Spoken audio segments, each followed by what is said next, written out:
नमस्कार आचार्य जी। 1 साल पहले आपका वीडियो मेरे सामने आया।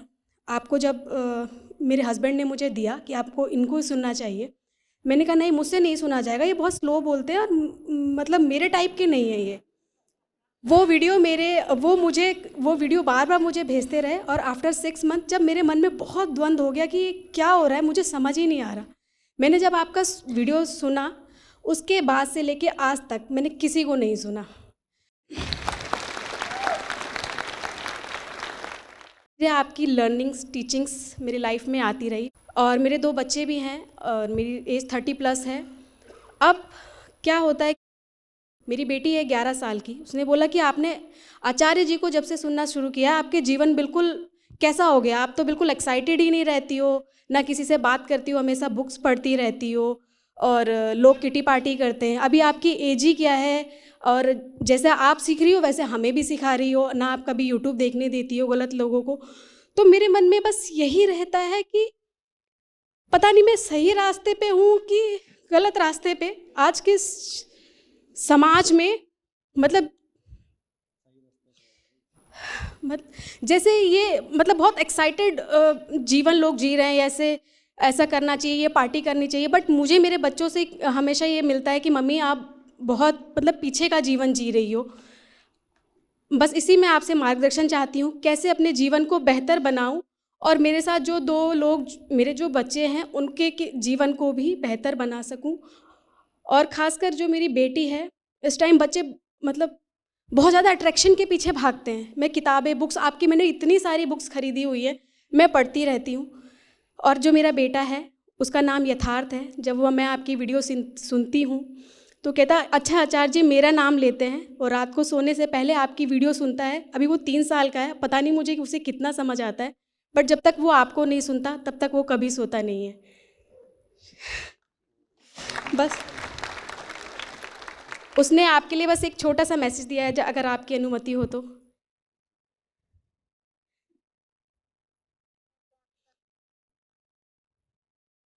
ज्ञान के प्रकाश में अंधे कर्म सब त्याग दो, निराश और निर्भय बनो, तब पराई तो बस युद्ध हो।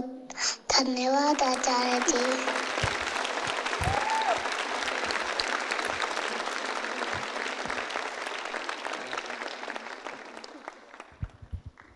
यथार्थ से जुड़ा हुआ है। जी। तो आपको अब समस्या क्या है? समस्या बस बेटी की है। वो अभी 6th क्लास में है। वो मतलब बहुत ज़्यादा चीज़ों के पीछे, जैसे मेरी सिस्टर इन लॉ है, वो उसके साथ जाती है तो कहती है बुआ मेरे टाइप की है, पर आप मेरे टाइप की नहीं हो। वो आप मॉल गोइंग पर्सन नहीं हो, आप कहीं जाती हो बस आचार्य जी को सुनना शुरू कर देती हो, पता नहीं क्या हो ये आप। 6ठी क्लास में इतनी विद्या उसने सीखी कहाँ से? यही आचार्य जी, ये यूट्यूब और ये सब चीज़ें।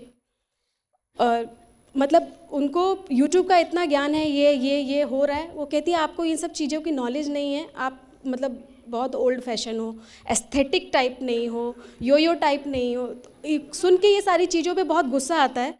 तो मुझे कभी कहती कि जब आचार्य जी को सुन रही हो तो शांत रहना चाहिए ना, आप इतना अग्रेसिव क्यों हो जाती हो। चलिए मैं सुनिए, ऐसी स्थिति अन्य लोगों के घरों में भी है, जहाँ पे घर के और लोगों के और आग्रह हैं कि ऐसे होना चाहिए, इसको सुनना चाहिए, ये करना चाहिए, ज़िंदगी के दूसरे ढंग होने चाहिए। किन किन के घरों में ऐसी स्थिति है? बहुत लोगों के, सबके ही। बाप रे, ऊपर भी सभी। ठीक। वेदांत की विधि याद रखिए, वेदांत की विधि किसी को सत्य बताने की नहीं है। उपनिषदों का एक वाक्य बता दीजिए जो कहता हो ये रहा सत्य। कहीं है उपनिषद में ऐसा? नहीं है ना। सारी की सारी चेष्टा क्या है? झूठ को काटने की। झूठ को काटना है। तो आपको ये नहीं बताना है अपने घर वालों को या बेटी को कि आपको क्या पता है। बेटी आप पर जो अभियोग लगाती है वो कुछ हद तक सही है। अगर वो कह रही है कि फलानी चीज का आपको नॉलेज ही नहीं है, फलानी चीज ट्रेंडिंग है और आपको नॉलेज नहीं है, तो ये कमजोरी है ना आपकी। झूठ का अगर ज्ञान नहीं होगा तो झूठ की नीति नीति कैसे करोगे? झूठ का अगर ज्ञान नहीं है तो झूठ काटोगे कैसे? जिनसे बात करनी है आपको उनकी जिंदगी पता होनी चाहिए, आपको उनकी जिंदगी उनसे ज्यादा पता होनी चाहिए। और फिर जब वो बात करें तो कहिए let's talk about your life. तुम मेरी जिंदगी के बारे में बात करना चाहते हो, मेरी जिंदगी कैसी है? मैं तुम्हारी जिंदगी के बारे में बात करना चाहता हूं, तुम्हारी कैसी है? समस्या ये होती है कि आप उनकी जिंदगी से इतना कट चुके होते हो कि आपको होश ही नहीं होता उनकी कैसी है, आप जानते ही नहीं हो। आपको पता होना चाहिए ना। मैं रखता हूं पता, जो कुछ भी ट्रेंडिंग है मुझे उसका पता होता है। अगर मुझे उसका पता नहीं होगा तो मैं उसको काटूंगा कैसे? और क्या पता जो ट्रेंडिंग है उसमें कहीं कोई हीरा मोती छिपा हो, क्या पता? मैं पहले से ही पूर्वाग्रह क्यों रखूं? और अगर छिपा होगा तो मैं उसको सर झुका के स्वीकार भी करूंगा। आध्यात्मिक होने का अर्थ ये थोड़ी होता है कि जो कुछ समसामयिक है उसको पीठ दिखा दो। जो करंट है, कंटेम्परेरी है, उसका पूरा ज्ञान, नॉलेज आपको होना चाहिए। दुनिया में कहां क्या चल रहा है, टेक्नोलॉजी में कहां क्या चल रहा है, राजनीति में क्या हो रहा है, खेलों में क्या हो रहा है, विज्ञान में क्या हो रहा है, आपको इसकी पूरी समझ होनी चाहिए, ताकि जब आप बात करें तो बिटिया को वो इंसाइट्स दे सकें उसी के क्षेत्र के बारे में जो उसके पास नहीं है। फिर वो कहेगी ममा इज इंप्रेसिव। कोई मेरे पास आएगा और उसका इंटरेस्ट सॉकर में है या टेनिस में है या क्रिकेट में है, तो यकीन जानिए मैं उससे उपनिषदों की बात नहीं करने वाला। मैं अगर किसी टेनिस एंथुजियास्ट से बात करूंगा तो मैं सारी बात टेनिस में करूंगा और मैं टेनिस से उसको दिखा दूंगा कि वेदांत क्या है।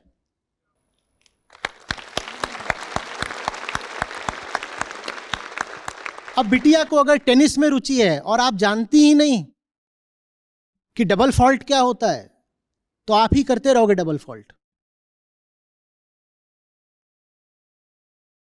टेनिस के माध्यम से वेदांत क्यों नहीं समझा सकते और उसे क्यों नहीं बता सकते कि देख इंटरेस्ट तेरा है टेनिस में, लेकिन फिर भी टेनिस के बारे में तेरे पास गहराई नहीं थी, इंसाइट्स नहीं थी। तेरा इंटरेस्ट है टेनिस में, पर इंसाइट मेरे पास थी टेनिस के बारे में। मेरे पास कैसे थी? वो पूछेगी, खुद ही पूछेगी कि मम्मा how come you have such impressive insight into this sport. तब बोलिएगा।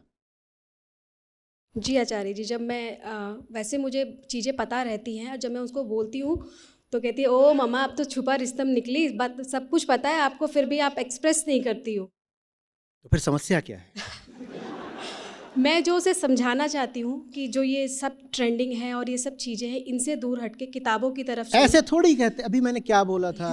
दमन नहीं करना है। समझने का। जो कुछ भी ट्रेंडिंग है हम कह ही नहीं रहे बुरा है, जी ना अच्छा है ना बुरा है, हम बस जानना चाहते हैं कि वो क्या है। अगर आपकी ऐसी छवि बन गई ना बच्चों के सामने या घर वालों के सामने कि जो कुछ भी चल रहा है ये तो हर चीज को बस कह देते हैं बुरा है बुरा है बुरा है, तो कोई आपसे बात ही क्यों करेगा? फिर क्यों आपसे बात करेगा? और किसने कह दिया कि जो कुछ भी चल रहा होता है दुनिया में सब बुरा ही चल रहा होता है? किसने कह दिया? हम तो कह रहे हैं 10 में से एक चीज बिल्कुल बहुत अच्छी और सुंदर भी हो सकती है।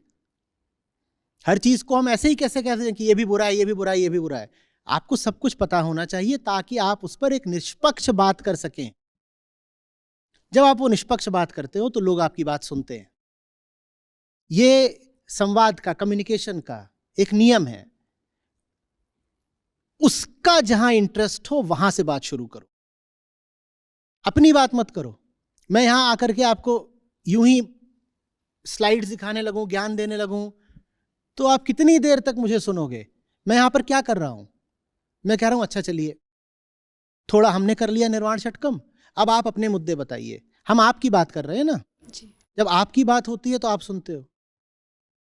और मैंने आप पर कोई नियम रखा है कि आप सिर्फ इसी क्षेत्र से बात करोगे, जिसका जिस तरफ से आ रहा है वो बात कर रहा है। कोई पूछ रहा है कि इस क्लाइमेट चेंज के बारे में कोई बात कर रहा है, कोई कह रहा है मेरे घर में ये हालत है उसकी बात कर रहा है, कोई कह रहा है कि विदेशी महिलाएं आई हैं उन पर भारतीय पुरुष ऐसे क्यों व्यवहार करते हैं, कोई पूछ रहा है वोट किसको दें। हर दिशाओं से, सब दिशाओं से सवाल आ रहे हैं ना।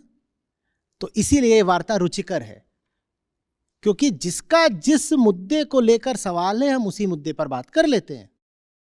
अपनी बिटिया के मुद्दों पर ध्यान दीजिए, उसकी जिंदगी के क्या मुद्दे हैं उनमें घुसिए, और आपके भीतर ये हौसला, आत्मविश्वास, ये बोल्डनेस होनी चाहिए कि अगर वेदांत में सचमुच सच्चाई है तो मुद्दा कोई भी हो उसका समाधान वेदांत है। जी, धन्यवाद आचार्य जी। नमस्कार आचार्य जी, मेरा नाम अनन्या शर्मा है। मेरा क्वेश्चन स्कूल से रिलेटेड था।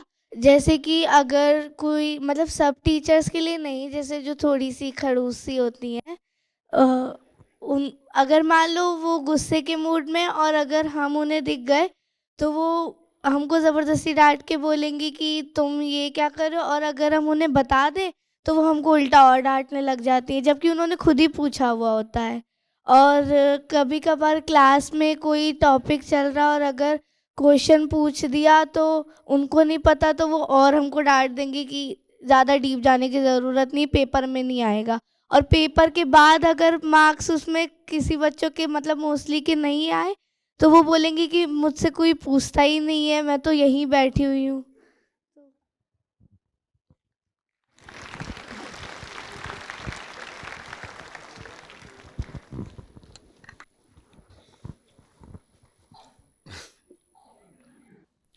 हमारे पास टेक्स्ट बुक्स होती हैं ना, तो हम उनमें अच्छे से पढ़ेंगे कि क्या लिखा है, ठीक है, और उसके बाद हम फिर टीचर के पास जाएंगे। हमने ये पढ़ा है, उससे होगा कि हमारी पढ़ाई तो अब बहुत आगे बढ़ी गई, हमने पढ़ ही लिया, काफ़ी हद तक हमारी पढ़ाई पूरी ही हो गई, हमने पढ़ ही लिया। और उसके बाद जो बस डाउट्स बचेंगे उनको लेके हम टीचर के पास जाएंगे और फिर टीचर से पूछेंगे, बताइए, टीचर को अच्छा लगेगा। और तब भी अगर टीचर नहीं बता पा रही हैं, वही वाली हैं, तो हमारा कोई बहुत नुकसान भी नहीं हुआ, क्योंकि हमने तो अपने आप ही पढ़ रखा है ना।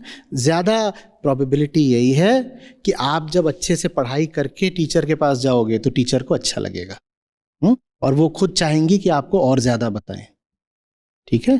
पहली चीज़ अपनी तरफ की है, हमें अपनी ओर से पढ़ाई पूरी करके रखनी है, ठीक है।